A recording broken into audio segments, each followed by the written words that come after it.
Good morning, friends. Welcome in the Funda class. Today, our topic is the unit digit 0 to 9. 0 to 9 unit digits के जो भी values रहेंगे उसमें आपको unit digit find out करने के लिए any competitive examination, interview examination, placement drives, आपको ये एक क्वेश्चन आता ही आता है। और अगर इस क्वेश्चन को आप टाइम दोगे तो ये बहुत ज़्यादा लेंदी होता है, जिसके कारण हमारा पेपर हैम्पर होता है। यहाँ पे सारे एग्जाम्पल क्लास वाइज मैं आपको देता रहूँगा, और आपको अगर इससे अपडेटेड रहना है तो please do subscribe this channel. पहले डिजिट की अगर बात करें तो हमारा यहाँ पे ज़ीरो है। हम ज़ीरो से स्टार्ट करेंगे। ज़ीरो से अगर स्टार्ट करते हैं तो इसमें बेसिक पॉइंट जो आपको मैं यहाँ पे बेसिक ट्रिक जो दिखा रहा हूँ कि जब भी आप ज़ीरो कोई वैल्यू अगर है, सपोज मान लीजिए अगर उसका यूनिट डिजिट कैलकुलेट करोगे तो ज़ीरो आएगा। तो राइट ऑन हम इसको कैसे सॉल्व करें मैं आपको यहाँ पे दिखा रहा हूँ। फंडा समझ लीजिए। फंडा क्या होता है? फंडा इसमें एक पॉइंट आपको ध्यान रखना है। सपोज मान लीजिए कोई वैल्यू है, एक वैल्यू है और इस वैल्यू के लास्ट में ज़ीरो आता है। क्या बोला मैंने आपको? एक वैल्यू है, हो सकता है कि वो यहाँ पे हो सकता है एग्जांपल के तौर पे 262 हो सकता है, इसकी पावर 2102, कोई भी वैल्यू हो सकती है। nth वैल्यू हो सकती है 102, 100 हो सकती है, 4 हो सकती है, 5 हो सकती है, 10 हो सकती है, कुछ भी वैल्यू हो सकती है। तो आपको बिना कैलकुलेशन किए, आपको ट्रिक इस्तेमाल करके, आप फंडा इस्तेमाल करके लिख सकते हो unit digit is always zero. बगैर सोचे समझे आपको ये पर्टिकुलर इक्वेशन में या प्रॉब्लम में जाके ज़ीरो लिखना है। चाहिए तो आप क्रॉस वेरीफाई भी कर सकते हो नॉर्मल मेथड से। इसका मतलब क्या हुआ कि 260 को आपको 102 मरतबा, 260 को 102 टाइम्स आपको मल्टीप्लाई करते रहना है, जो कि बहुत डिफ़िकल्ट टास्क होता है। लेकिन फिर भी आप ये शॉर्टकट ट्रिक को इस्तेमाल करोगे तो आप आंसर निकाल सकते हो। नेक्स्ट नंबर पे मूव हो जाएंगे। वन के बारे में हम आपकी बात करेंगे। अब बात करेंगे वन की। तो वन से रिलेटेड क्या फंडा हमने डेवलप किया हुआ है मैं आपसे वो डिस्कस करता हूँ। यहाँ पे आप पॉइंट लिख लीजिए अगर चाहिए तो। अगर मान लीजिए मैंने यहाँ पे कोई वैल्यूज़ है, कितनी भी बड़ी वैल्यू रहे, और उसके लास्ट में अगर वन आता हो और ये nth वैल्यू है, मीन्स डैट कि 254 टू दी पावर 86। सपोज मान लीजिए आपको पूछा है कि find out the unit digit for this particular thing, तो आपको इसमें क्लियरली एक फंडा इस्तेमाल करना है। लास्ट में मैंने आपको बताया लास्ट में वन है, तो इसका यूनिट डिजिट जब भी अगर आपको ऐसा वैल्यू मिलेगा तो इसमें भी आपको क्या बोलना है कि unit digit of the given number is always one.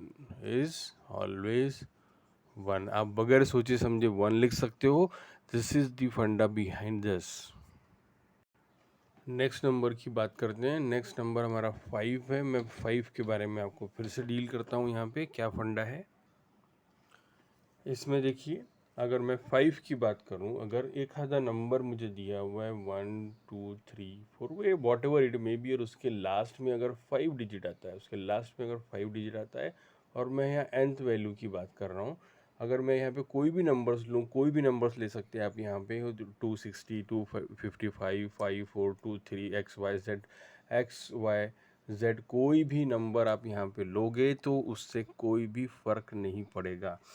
लेकिन अगर मैं आपको ये बोल रहा हूँ कि अगर लास्ट वैल्यू अगर डिजिट में, नंबर्स में यहाँ पे अगर 5 है तो उसका यूनिट डिजिट हमेशा आंसर 5 ही आता है। इसका कारण क्या है आप समझ लीजिए। इसका कारण भी आपको समझना पड़ेगा।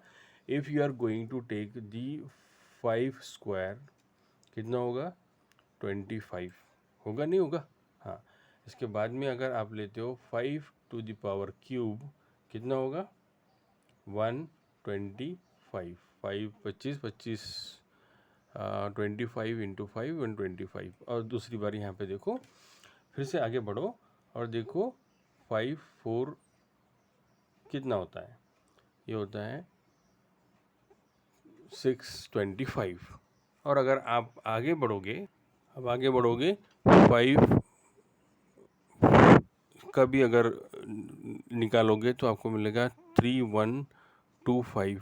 अब इसमें एक ख़ास बात आप देखिए कि जितने भी बार, और goes on calculating plus plus, तो आप आगे तक जाओगे, जितनी भी बार आप आगे जाओगे तो एक कॉमन फैक्टर हम यहाँ पे फाइंड आउट कर सकते हैं।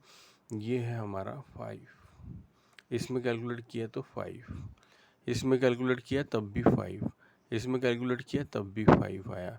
तो जितनी भी बार आप 5 को 2 3 4 5 6 7 8 से मल्टीप्लाई करते जाओगे तो आपको यूनिकनेस मिलती है कि आपको लास्ट डिजिट 5 ही मिलेगा।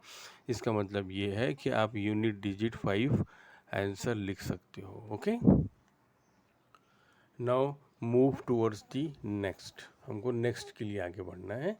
अभी मैं यहाँ पे दूसरा लेता हूँ, 6 के लिए हम बात करेंगे। हाँ, तो अब 6 का देखो, 6 का भी सेम इक्वेशन लिखो। एक कोई भी नंबर यहाँ पे हो सकता है, कितना भी हो सकता है। अगर यहाँ पे लास्ट डिजिट है n की वैल्यू भी कुछ भी हो सकती है, मैंने आपको बताया। तो इसका भी जो डिजिट आएगा या फिर आंसर आएगा, बिना सोचे समझे आप इसका आंसर 6 लिख सकते हो। अब प्रश्न है वाई, ऐसा क्यों? ये भी हमारे मन में आना चाहिए ना कि भाई आंसर हम डायरेक्ट 6 क्यों लिख रहे हैं करके। तो अगर आप फिर से, मैं आपको बताता हूँ, अगर आप फिर से कैलकुलेशन शुरू करोगे, 6 टू द पावर 1 6 आएगा, 6 टू द पावर 2 36 होता है, 6 टू द पावर 3 216 होता है, 6 टू द पावर 4 अगर हम कैलकुलेट करेंगे तो ये होता है 1296 होता है। और अगर आप इसी तरह से आगे भी कैलकुलेट करते रहोगे तो आपको एक कॉमन फैक्टर फिर से नज़र आएगा इस पर्टिकुलर इक्वेशंस में या फिर सॉल्यूशंस में, कि यहाँ पे देखो 6 आया, यहाँ पे देखो 6 आया, यहाँ पे देखो 6 आया, यहाँ पे देखो 6 आया। मतलब हर बार लास्ट में आपको मिलता है 6। तो यहाँ पे मैं क्या लिखूँगा, मैं यहाँ पे लिख सकता हूँ मेरा यूनिट डिजिट जो भी आएगा इस पर्टिकुलर वैल्यू की, जो कि लास्ट में 6 अगर किसी वैल्यू का है और कोई भी नंबर उसकी पावर हो सकती है, उसका आंसर मैं 6 लिख सकता हूँ। इसका मतलब ये हुआ कि बहुत ही आसानी से आपको इसका सोल्यूशन मिल जाएगा। आगे के जो नंबर्स है वो मैं नेक्स्ट वीडियो में आपके लिए लेकर आऊँगा। Keep in touch, goodbye, take care.